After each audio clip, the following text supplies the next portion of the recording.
Todos hemos escuchado en más de una oportunidad historias de sobrevivientes que superan lo imposible y logran ser incluso modelos o ejemplos para otros. Con innegable fuerza, coraje e inquebrantable conciencia del bien, se levantan tras las caídas para mejorar el camino a los siguientes, esperando que cada vez sean menos. Pero sobrevivir no es un verbo estanco, sino una palabra en movimiento, en acción, y que ocupa cada momento de la vida para su reafirmación. Esta es la historia de Christopher Spry, el sobreviviente de su madre adoptiva. Un domingo de febrero de 2004, en Shrewsbury, en el condado de Shropshire, en Inglaterra, Eunice Spry envió, como era habitual por temporadas, a sus hijos adoptivos Victoria, de 17 años, y Caleb, aún menor, a la celebración de la misa de la Congregación de los Testigos de Jehová, de los que ella era parte. Todos sabían que la vida de la mujer se centraba en su casa de acogida para niños que necesitan ayuda por ausencia o imposibilidad de sus padres biológicos. Y por eso recibían a los pequeños con los brazos abiertos. Pero ese día los invadió el terror. Dos de los asistentes se acercaron a Victoria porque casi no la reconocieron. Sus heridas en las manos y rostro contaban una historia terrible y dolorosa, pero no imaginaron cuán atroz era su realidad. Victoria les contó lo que dentro de ese hogar ocurría sin poder dejar de llorar. Golpes sangrantes, largos encierros como castigo, falta de alimento e higiene, ingesta forzada de sustancias tóxicas como productos de limpieza, abuso psíquico de todo tipo y un sinfín de torturas imposibles de imaginar para cualquier mente que se precie de sana. Y ellos atendían al relato y al mismo tiempo observaban las marcas en su rostro lastimado por papel de lija, al igual que sus puños. Y llamaron sin dudar a la policía, que a su vez solicitó participación médica, salvándola de las crueles manos de quien creían era una amable y maternal anciana.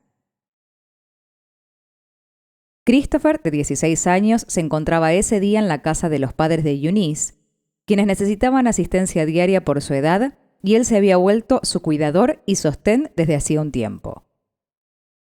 Y no se enteró de lo ocurrido con sus hermanos y madre adoptiva, sino hasta días después, en que fue abruptamente despertado por un policía que le confirmó el arresto de su madre y su liberación al inenarrable calvario que, contrario a lo esperado, negó al principio frente a los investigadores del caso, porque sentía que era lo correcto proteger a la mujer que le había dado, como ella decía, la mejor vida que podía merecer. Pero poco a poco empezó a develar una historia que hacía temblar incluso a quienes las escuchan con frecuencia, y recién pudo reconocer el horror que él y sus hermanos habían experimentado cuando fue llevado al hospital a ver a Victoria, cuyo estado no era el que su madre le había aseverado durante años.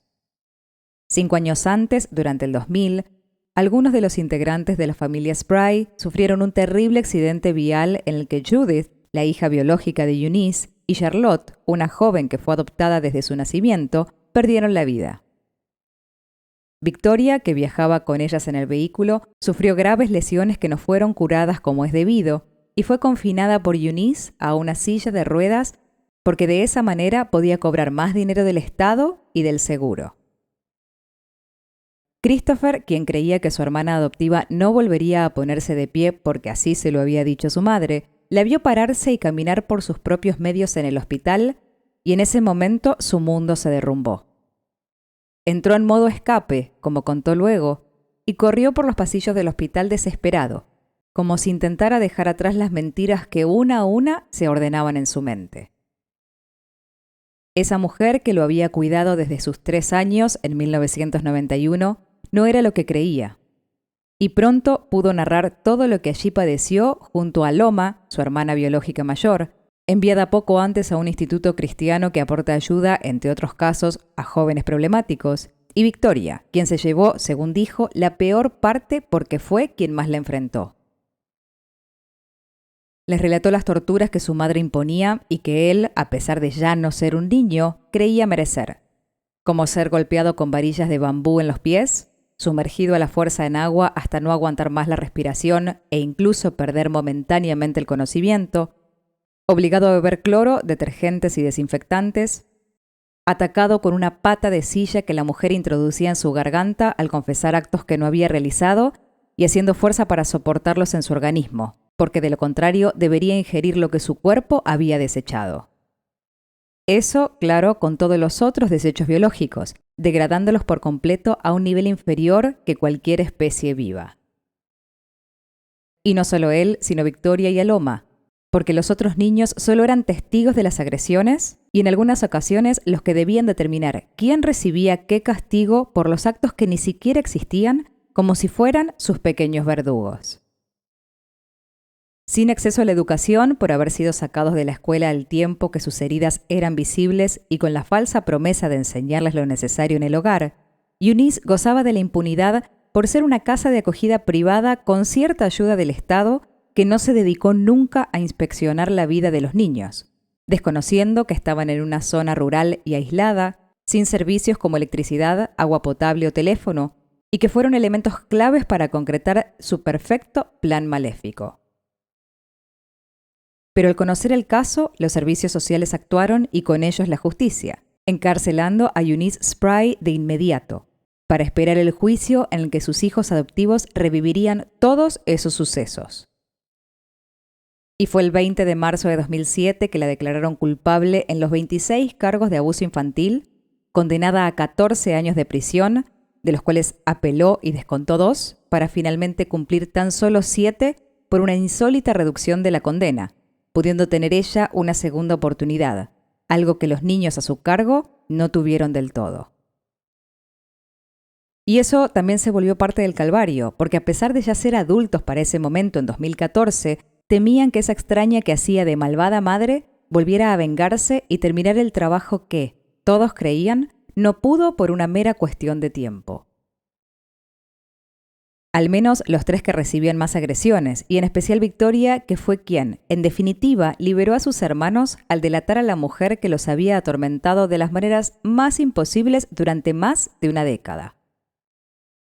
Ella fue quien peor lo pasó no solo durante su cautiverio, sino después, por sus múltiples problemas físicos y emocionales, poniendo incluso una orden de restricción con un pedido especial a la justicia, para que Eunice no pudiera vivir cerca de donde ella residía. Dijo en entrevistas que las cadenas que liberó ese domingo de 2004 se volvieron otras, porque la sociedad no está preparada para atender historias como la de ella o la de sus hermanos. Todos quieren saber, pero al mismo tiempo no escuchan, decía con tristeza a la vez que enumeraba las situaciones en las que no quería ser más ella. En varias oportunidades y en la libertad que no la cobijó del todo, sentía que tenía que dar excesivas explicaciones sobre su pasado. Por ejemplo, al ir al dentista y tener que responder por qué tenía la boca en ese estado. Contar que ingirió abrasivos, productos no aptos para el consumo humano, era tan doloroso como destructor e invasivo. Y se volvía peor cuando luego de su relato, el profesional no mostraba credibilidad o comprensión, o incluso dejaba de atenderla. También contó situaciones frustrantes ante la búsqueda de trabajo, donde los reclutadores le preguntaban, ante la falta de experiencia laboral, qué había hecho las últimas décadas de su vida, y ella tan solo podía responder: estuve sobreviviendo. Así, la hostilidad del mundo y la fuerza de voluntad temporaria de superarse y avanzar la llevaron a convertirse en asesora en casos de violencia infantil. Ella sabía perfectamente lo que esos chicos padecían y cómo podía ayudarlos. Y lo cierto es que muchos comentaron que sus altos niveles de empatía y contención eran lo que marcaban una diferencia en la vida de otros. Pero por desgracia, y probablemente desidia de muchos que ni siquiera lo supieron, Victoria terminó con su vida el 22 de septiembre de 2021, a sus 35 años. Quizás ese final había sido anunciado, como contaban sus hermanos adoptivos, por la crudeza de su libro publicado en 2015 titulado Torturada, abuso y negligencia de la más sádica madre británica. Esta es mi historia de supervivencia, en el que ella relató su experiencia para liberar esos demonios que, lamentablemente, no se alejaron del todo. Aloma y Christopher sufrieron su muerte de una manera especial, no solo porque sentían que ellos habían estado muy cerca de la misma acción en varias oportunidades, sino porque no habían podido contenerla tampoco, Tal vez, y como dijo Christopher, porque sus traumas de alguna manera los habían vuelto incompatibles. Ella quería hablar del tema constantemente a modo de catarsis. Él no podía escuchar una palabra más del pasado que necesitaba dejar atrás. Y fueron esas diferentes maneras de lidiar con lo ocurrido y con la culpa que no los abandonó a pesar de no ser de ellos, que ahora el hombre de 36 años, casado y con un hijo, arrastra al mismo tiempo que combate, venciendo día a día aunque la batalla no se detenga. No solo por él, sino por su familia, sus hermanos de sangre y adoptivos, los que ya no están y todos aquellos a los que puede asistir con su labor como orador y colaborador en casos de la misma índole del suyo. Esa tranquilidad de estar haciendo todo lo posible por otros le permitió, según dijo, perdonar a esa mujer que a pesar de predicar una profunda fe, no tenía idea qué significaba Dios, y también a sus padres, que cayeron en la trampa no solo de las adicciones y otras enfermedades, sino de la maligna dama que los convenció que ella era lo mejor que sus hijos podían recibir.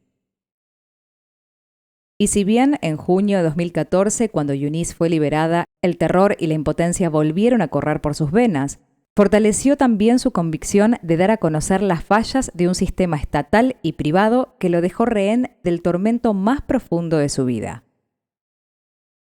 Ahora recuerda y puede contar cómo esa mujer se enfureció y lamentó, en aquel accidente de tránsito en el que perdió a 2 de sus hijas, que él no hubiera sido una de ellas. Cómo de un momento a otro lo llevaba de viaje, de los cuales no recuerda demasiado, y cree que por los costos de movilizar en primera clase a tantos niños, pudo haber sido vendido o alquilado por alguien que corrió con los gastos.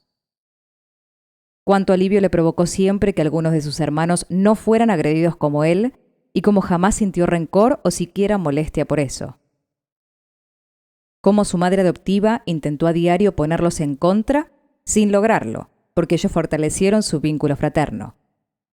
Cómo fue recibir atención médica y psiquiátrica después de años de desconocer que eso existía. Cuán valioso fue escribir su libro en 2008 titulado Chico con C, sobreviviendo al terror de una madre adoptiva. Cuánto orgullo sintió cuando su hermana Aloma publicó el suyo, Libérame del mal, una sádica madre adoptiva. Cuán poco odio y cuánta comprensión siente por sus padres biológicos que creyeron le estaban haciendo un bien. Cuán profunda es la herida de la ausencia de Victoria, pero lo mucho que hace y hará para honrar su vida. Qué importante es poder dar a conocer su historia y contener a otros en ese espejo que parece solo de terror, pero también es de esperanza. Cuesta imaginar cómo alguien puede encontrar motivos para dañar a otro, en especial cuando la inocencia está a flor de piel. Pero ocurre más de lo que creemos, en espacios que no vemos ni veremos, que no conocemos ni de los que nos enteraremos. Porque es parte de ese macabro plan de violencia y silencio, la complacencia de los que dicen estar preparados y enfocados en que no ocurra, o la desidia de los que creen que no existe solo porque no lo vivieron. Negarse a la empatía puede ser, en muchos casos, la peor condena a los damnificados que intentan, como náufragos en un mar embravecido en tormento, nadar a una orilla para al menos ponerse en pie, y tal vez poner el oído en el momento correcto sea esa brisa de calma y apoyo que les da las fuerzas para alzar la voz de la historia de un pasado que puede volverse presente si se lo conjuga con el verbo sobrevivir. Esta es la historia de Christopher Spry, el sobreviviente de su madre adoptiva. Una de esas historias que vemos en los diarios y nos parecen increíbles. Una de tantas que nos enseñan que lo imposible está delante de nuestros ojos. Gracias por compartir esta historia. Si el video te gustó, dale like, comenta y suscríbete para seguir viendo más Realidades de Ficción.